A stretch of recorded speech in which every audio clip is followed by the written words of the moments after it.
Dr. Ottolenghi, you mentioned rather unambiguously in your testimony that there must be no anonymous companies. Do any of you see any path to success on non-proliferation or prevention of proliferation financing as long as anonymous corporations are allowed?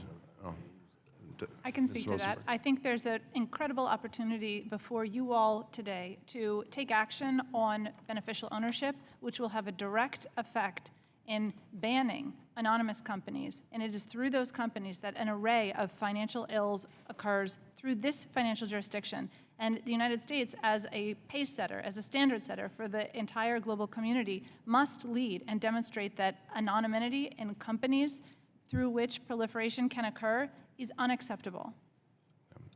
Any other comments on that? Is there any, is the logic just that simple? I couldn't agree more. Most of the networks I've studied over the years involving proliferation and money laundering for terror finance all relied on opaque jurisdictions and anonymous companies and beneficial ownership. It is a critical tool for their action, and we should definitely advocate and promote more transparency. And which countries besides the United States are going to have to clean up their act on this?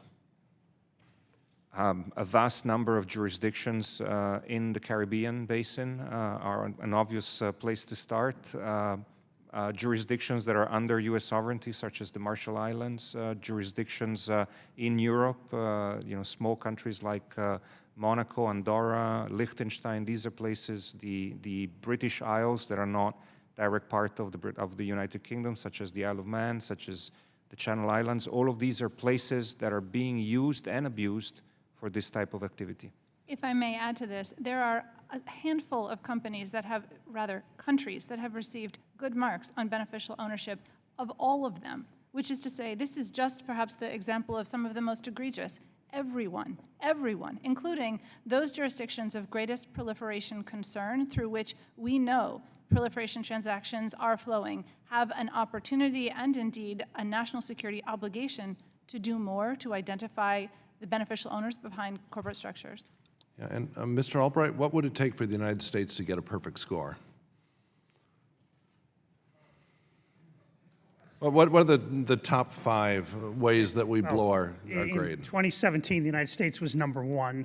So I mean, we have a fairly tough standard. I mean, they're not fully compliant on FATF recommendations. You know, there's money laundering issues. There's illicit flows of money that are at issue. So I think the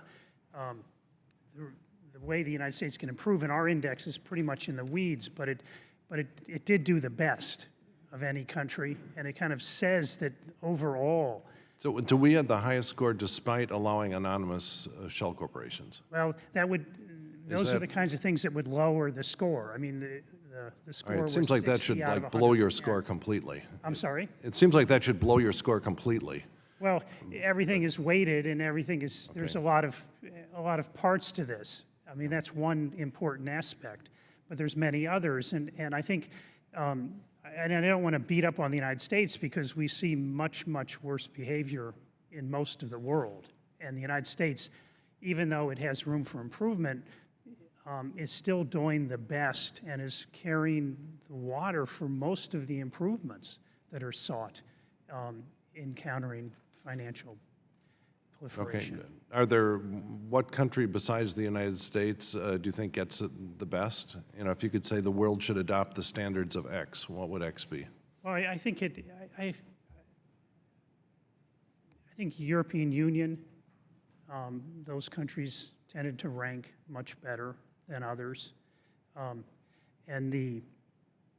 Do they allow anonymous shell corporations in the EU? I don't know. Do they? So we have a transparent company register in the United Kingdom, as opposed to the Caribbean islands that were mentioned. I would say, as someone not from these shores, the fact that the US allows such opacity in company ownership does not do the reputation, or at least the message that the United States tries to deliver internationally on illicit finance, does not help that message get taken on board by countries that can turn around and say, but hang on a minute, you have this kind of opacity in the United States. Yeah, and are anonymous land transactions a big part of the problem, both in the U.S. and worldwide? That's something that countries are split on. Some allow that, some don't. So for illicit finance in general, clearly the ability to own property in an anonymous fashion is a huge problem. It's a huge problem in the United Kingdom and a huge problem elsewhere. Specific to proliferation finance, I don't know the answer to that. All right, thank you. Gentleman's time has expired. Chair now recognizes